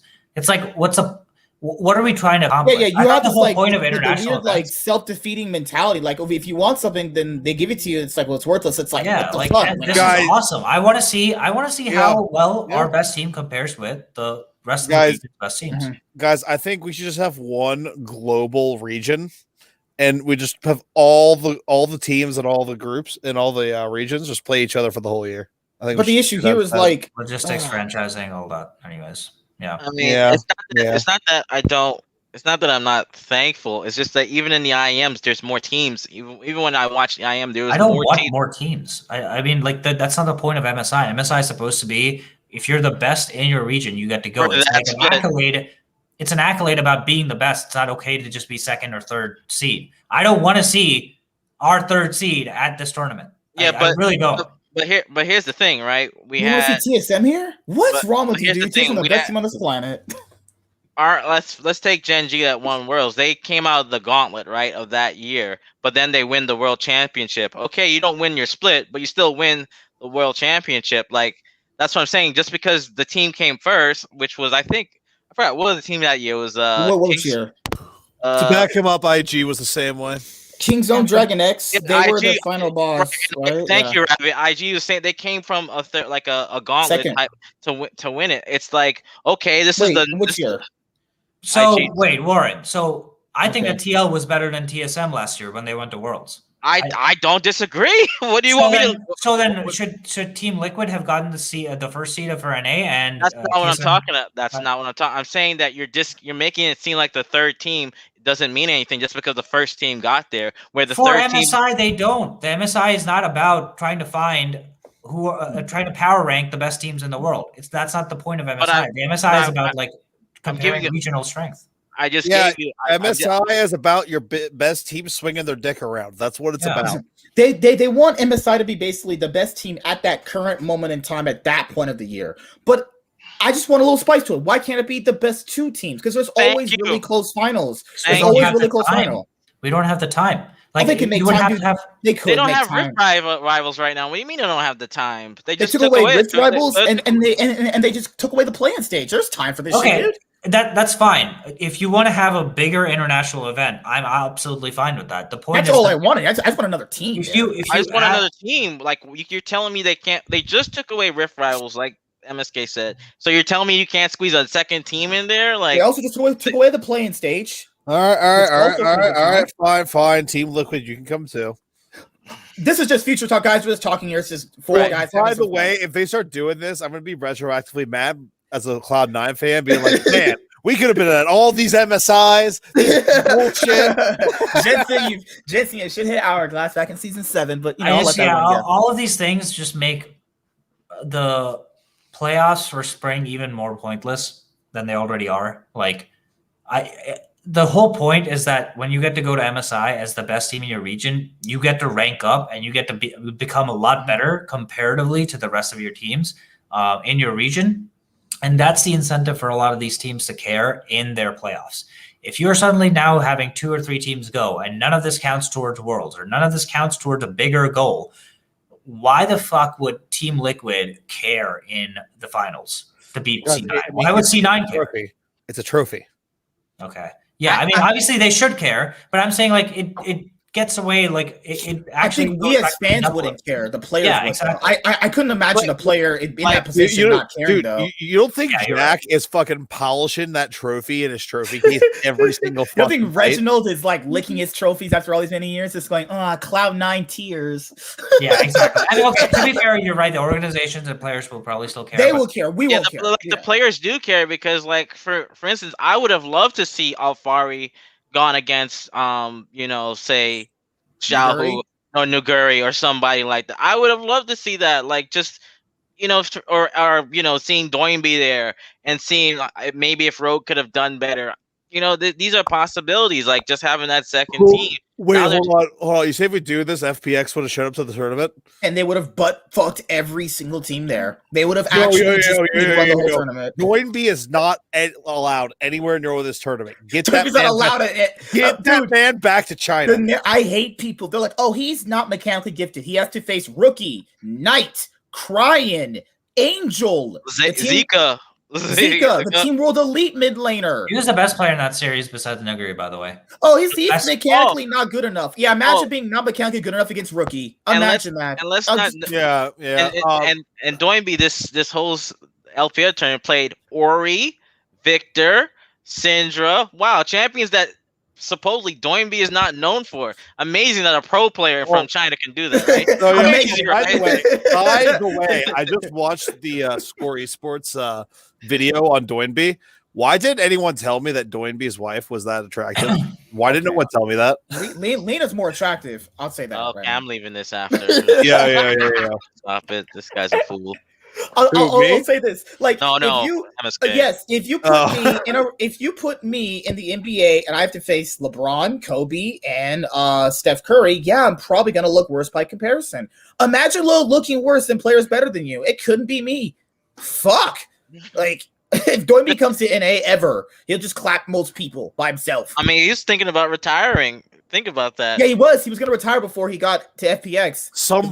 It was his wife who told him to go for one more year, and because of her, and he stopped by G2 from getting the Grand Slam. She awakened the dragon, and this is also funny about FPX. You know what's funny about FPX? Because Warren, you watching LPL, you remember, right? Yeah.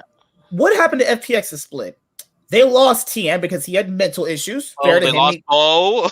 They lost Bo. That guy was just a god. That guy was just on another fucking. We have the Milky Way, then we have this galaxy, and then we have this Earth we're on. So that dude Bo was in the fucking Milky Way. He was out of this world good. So FPX shuffled 2 junglers. All their players were still playing really good. Chris was also playing pretty good to split. He was amazing. His brain turned off in the finals. All the fuck happened to him. LWX has always pretty much been not that great, but still pretty solid. They had pretty much a solid foundation, and we're so good with rotating junglers. If that was any LCS, LEC team, that team's getting fucking, 10th place or some shit. Like, what I'm trying to say is you gotta watch these other regions. You'll understand League and appreciate it more when you're watching League of Legends like the LPL. And they play way more games, too. Way more games and best of 3. So go back and watch Genji versus T1. I know T1 lost. Just look at the mechanics about how they're playing the team fights. It's like a work of art, but I can't wait to see Dignitas versus 100 Thieves, man. That's what I want to watch. What if I think Dysfunction is more entertaining?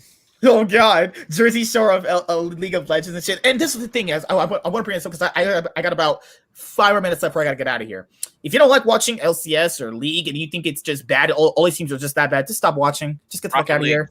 One less bitch ass person or pussy at self watching. Goodbye. I don't think they're that bad. I actually just think that LCK is just that good. Right. And like every single person always says, why'd you draft this? Why'd you draft this? All right, stupid Reddit person. You go in a team and tell this player to play this champion that you supposedly No. Here's what I say. All right, hey, how about you go draft this entire team comp with 30 seconds to read the opposing draft?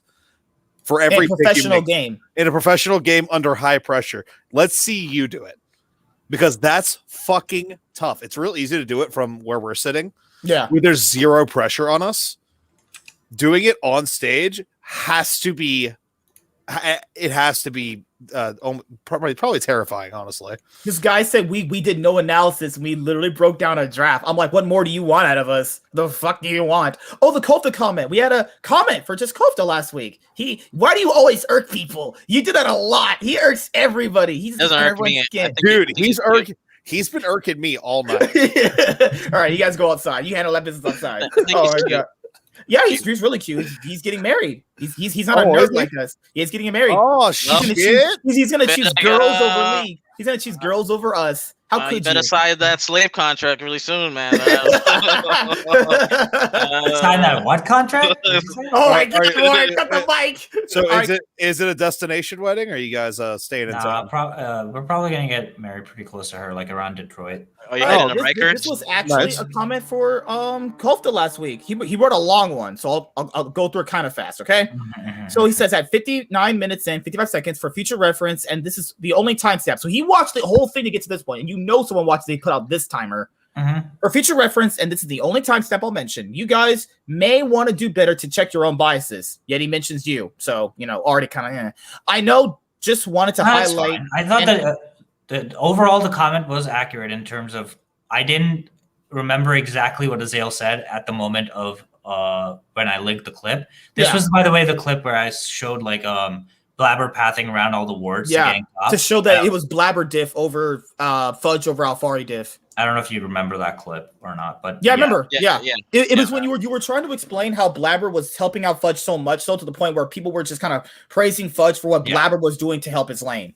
And by the way, that wasn't the only clip I showed. I had 3 other clips. I showed a game 1 clip and I showed a game 2 clip. Bro, and we just didn't have time to go over every clip. Imagine having lives and having to not be here 24 hours a day, dude. Imagine that. Yeah. So my overall point was that I thought that the analyst, both during game as well as after game, for most games, were giving Fudge the credit for going toe-to-toe against Alfari.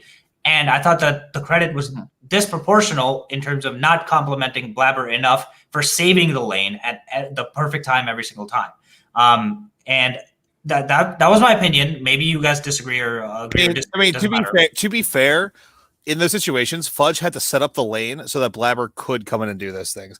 Like, the lane has to be in such a state that Blabber can be there to make the gank. So, like, I understand what you're saying, but I also feel like you're not giving enough credit to Fudge for setting up the situation in the first place. Yeah, so that's not the case in this particular clip. That's what I'm trying to explain. Like, he's explaining Blabber's pathing. Yeah, it's just I understand that there's timings where the wave is pushing and when the wave is pulling, and I understand top lane mechanics. I would say at a decent enough level in Diamond to say that, okay, I know when a lane is perfectly frozen and there needs to be some kind of external intervention in order to break that freeze. I understand all of that, and creating those situations in lane is challenging and difficult. But when you're playing a matchup like Malphite, or if you're playing a matchup like Renekton, you have different levels of agency. When you're playing Malphite, you actually have no agency in the lane. It is not up to you whether or not you get to keep that freeze. The enemy dictates when that freeze is coming, right? So the only person with agency is the jungler in that case. What I mean by that is the lane is going to be pushing towards Gnar eventually, or going to be pushing into Malphite. That's an inevitability. There's a certain time where you can actually gank to make that an advantageous gank for you. Malphite can do nothing against Gnar to prevent the wave from crashing or the wave from pushing. There's nothing that Malphite can do against Gnar. That's not how that lane works. As a Renekton, yes, Fudge gets credit for freezing the lane or having the lane in the state for Blabber to gank. As a Malphite, he does not get credit. That is Blabber timing the gank correctly based on these 5 to 10 seconds where the wave is going to be pushing into Malphite before Gnar is going to be safe. That's what I'm trying to distinguish over here.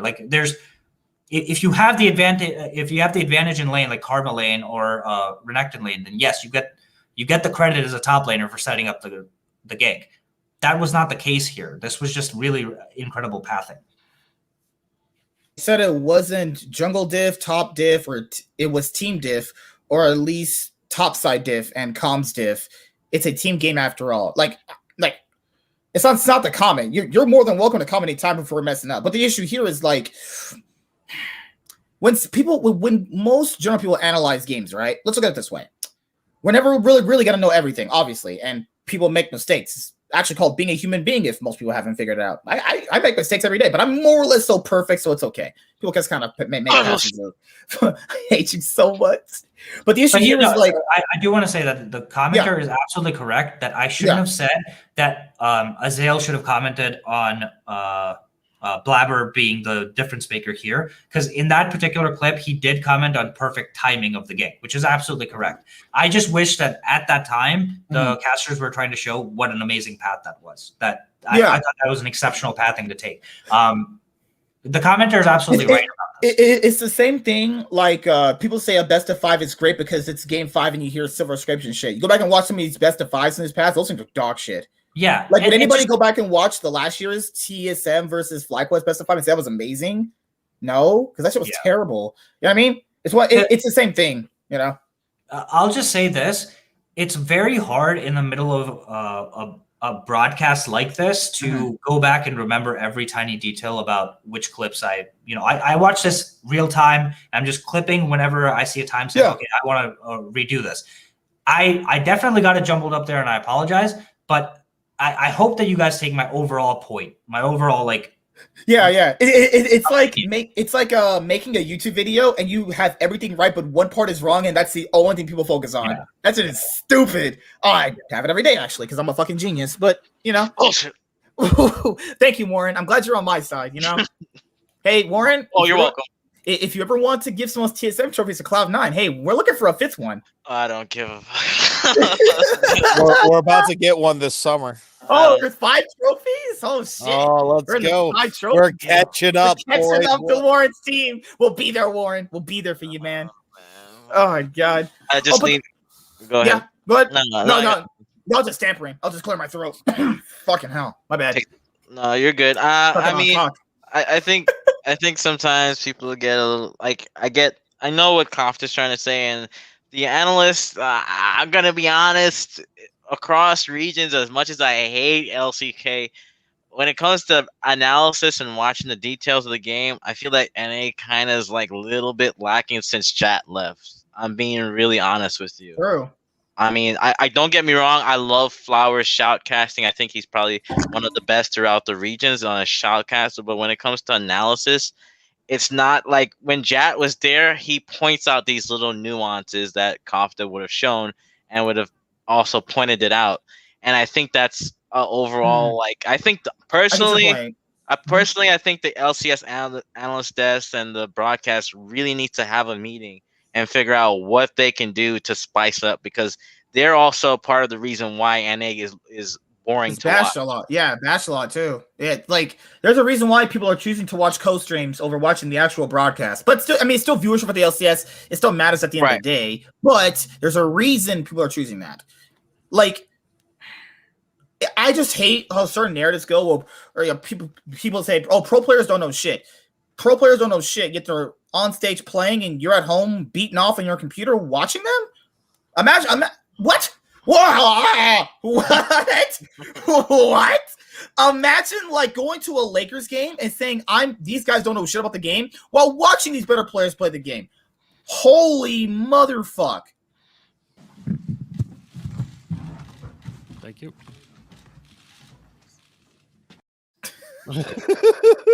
That's a good clip. The fuck? What? Yeah. All the amount of dumbasses you guys watch on the fucking league, these league content. There's a reason why I made these shows for myself, because I knew I wanted to highlight certain things that other people want to highlight. People literally get fired from being on shows if they say the wrong thing about their team. That's how shitty some of these shows are you people watch. I'm not trying to point people out. I'm just saying, like, if you think you're better than some of these pro players that play on the stage on these given days, this is just a thought. Go apply for the teams. Go send them some of your highlight plays, and let's see you play. I'll play the shit out of you. Actually, I'll definitely nitpick every single CS you hit wrong. I'll nitpick everything you do. If you're a support player, when you roam at the wrong time, I'm like, man, this guy sucks. He roamed at 10 minutes in and it's 80. And you know what else, guys? You guys might be surprised with how open coaches are to being talked to. I'm just gonna put it out there that like some of these comments I have taken to coaches in the scene. Like, you know, hey, what do you think about this? I sometimes even get replies back, and you know, they have criticized me in terms of, okay, no, this is not the right way of looking at it versus this is. Even you guys have helped me too. Like, I'm not perfect at looking at the game. You guys have helped me showing a lot of things that I've failed to recognize, you know? It's all just about people should be willing. This is why I love League and also I hate it. No one's way of looking or playing League is going to be the same. It's like Superman. You ask someone who's Superman to you, you're going to get 10 different answers from 10 different people. Whoa. I think what's important in analysis, I think that what's really important in League of Legends analysis is having the right like framework for why you think the way you do. So if you have a reasoning and if you have a way of presenting that reasoning that makes sense, that's more important than your conclusion being right or wrong. I've always thought this, and there have been a lot of thinkers that, you know, disagree with a certain fundamental notion. LS is like probably one of the biggest examples of like someone who probably plays devil's advocate very, very, very often compared to a lot of other people. But he's able to explain his thought process extremely well, and he's often right about certain things that we're not conventional or true, right? So if you are able to at least like, okay, what is your ideal way of playing League of Legends? What is your ideal way of playing a scenario out? And don't just make it results based. Like this happened. Why did it happen? Is important to understand. Don't bring up a narrative point like, oh, people would say that's a random one. Well, G2 beat SKT because because in 2019 MSI, the reason why I thought G2 would beat SKT, still there, deals are still there, because G2 actually played faster in that specific meta than SKT. And you saw it in the games. SKT was huge. SKT played too slow. They literally would play like snails. So I factor to myself, this team is faster. This team's playing like a snail. Then this team has literally a better early mid game. And the games literally have turret plates now. So you have turret plates obviously means if you're winning lane faster, you get to push more advantage, which means you get to win the game easier. Right. Little things like that. One of the things that like frustrates me about a lot of analysis that, and I'm going to point out anyone, but like analysis where you look at what happened and then say this happened because of this pick and this pick. And you're always going to be right when you show that example because you're always going to say that you already know what happened. It's favoring your argument, so therefore it's correct. But that argument, if you don't break it down, why is that? Why is the Tristana pick the reason why this happened? Well, the Tristana pick is the reason why this happened because of the X amount of damage that only Tristana can do. Okay, there we go. Now we're getting somewhere which is actually analysis, right? I don't like it when we just like take a clip or take a clip out of our league play out of context all the time, and then use it to justify the whole game take that's just way too generalized for everything. Like, okay, if you do this in every single scenario, it's always going to work. Wait. Hold on. That's not necessarily the case, and that's not necessarily It's true. The same thing Ravioli brought up. I think he saw in the Cloud9 Facebook group. This guy was like, I don't like Reaper because he's overrated and his drafts always sucked, and he's the reason why C9 didn't win shit. That is the most brain dead logic I've ever heard in my life. That's what people were talking to nowadays. These people are like, well, they happened because of that reason, and that's why they lost. Can I just say one thing though? Sure, go ahead. Didn't I call it and I said that they need to get rid of the coach on 100 Thieves? I did call that. I literally called that too. All right, this man's just literally a prophet at this point. All right. Oh my God. I'm Michael Jordan. Stop it. Get some help. Good God. I'm not doing this. I'm not doing this. I did say Warren, you need a rope. Show us your face. Bro, I did say to get rid of Zix. I did say to get rid of Zix. Show us your cam, Warren. Show us your cam and put on a robe and be a prophet for us. Thank you. Oh my God. Here it comes. Here it comes. The fucking 100 Thieves winning summer. I can already feel it. No, that's not what I said. I can already feel it. I'm buying in. He said number 2. He said number 2. It's written in stone. The prophecy. All I'm gonna say is that we were looking to make a change, right? And I know you guys talked about it, so I'm gonna be relatively like 15-second quick. I knew they had to get rid of Zix. He's been there quite some time, and they needed a change. And Reaper is, and look at, and what was Reaper known for as a player? He was a top lane focused coach. Would you be surprised that next split that they focus around top lane? Because if when he was with Licorice, he focused around the top lane, actually, believe it or not, and Niski. So don't be surprised. So it's just a perfect fit. And they just needed a change. Like I called that. Because me and my friends were talking about this yesterday. Where you factor in Cloud9's playstyle, a lot of what they do now still does come from Reapered about their high tempo early game aggression. What if he refines their early game aggression? Okay, you do this right now because it benefits you for this. You go top lane right now because it benefits this part. It's not like they don't know what they're doing. They need a little bit of refinement about how they play the game. That's all you need. You just gotta fine tune it. They have the right idea. You're there. You just need a little bit things differently. And also, Ziggs was drafting like Ziggs's drafts were so predictable. You could predict the shit from a mile away. Literally, was always Kai'Sa, Rel, Gnar, Udyr, and fucking what was it, Syndra? It's the same shit over and over again. Oh, by the way, I sent you a clip to play when 100 Thieves gets second place. Every time Warren's prophecies end up true, you need to play this clip. Oh my god, Warren's just a damn prophet. Warren, what's wrong with Warren? I need some of your prophet juice. Give me some of that shit. Oh my god. I mean, we saw, because like to me, like I said, the organization was dysfunctional. So I'm like, they needed and Reaper, he was with Cloud. Oh my god! This fool. These fools. Okay, I'll take that. But I felt like 100 Casually Thieves predicts Mad Lions to win the split. I'm not a prophet. 100 Thieves I'm not a prophet. What do you up? Can Cloud9 win MSI then? Can you please say that? I think Cloud9. As much as I don't want to give that group credit, and I hate fucking Perks, not because he was on G2. That's why I think he's a great player. I like him as a player, but just because he was on G2, I believe Cloud9 will make it to the last stage. The last finals? No, not the finals. They'll make it to the semifinals. I believe Cloud9. Okay, that's doable. I mean, to be fair, it's top four, and it's a top 4 region, so they should theoretically get to semis. If they get knocked out of group stage in the next round, I think it's going to be really freaking depressing if Mad Lions doesn't get it again. I think the Arma diff is gonna. I think people are really underselling this guy. I think he is like standout player. Go ahead, Ravel. This is my prophecy time. I think it will shake out that Cloud9 gets to play Mad Lions in the semifinals. Some bullshit's going to happen, and that's how it's going to end up. Cloud9 beats Mad Lions and gets to the finals, where they get trounced by Damonte in the finals. But Cloud9 makes it to the finals. Hey, RNG won MSI. I would love to see RNG against Damonte. RNG against Damonte. Hey, RNG won an MSI before with Uzi. I also win another one. I mean, I would love to see that. I mean, I think the Ming diff is just. Oh, Ming is so good. You know how you always talk about Xiaohu? No one ever gave credit to Ming. This guy's been an actual monster. He's been so good. I don't think support diff is enough though against. I mean, we'll see. I don't know, but like the thing is, like you were mentioning about Ming, I feel like.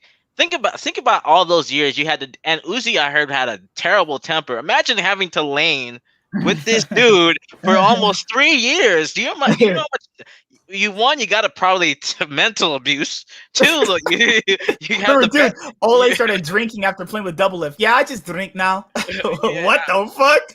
Probably knows how to play lanes better than probably any support in the world. Personally, that's how I feel about Ming. So like I feel like the Ming diff. I think that what might hurt RNG is Crying, honestly. Crying might be Crying is good, but the issue is Crying has the same problems that Angel used to have. He would do he would do the right thing, but at the wrong time, if that makes sense to people. Does that make sense? Like, the idea is there, but it's one of these things. I can't explain now, because I do have to leave. I have to leave in 1 minute, guys. Okay. So I could save this for I'll say this for a solo video, actually. What you just sent me. I'll say this for a solo video, this new news piece. But overall, I just want to say thank you to all of the new subscribers who came in and watched.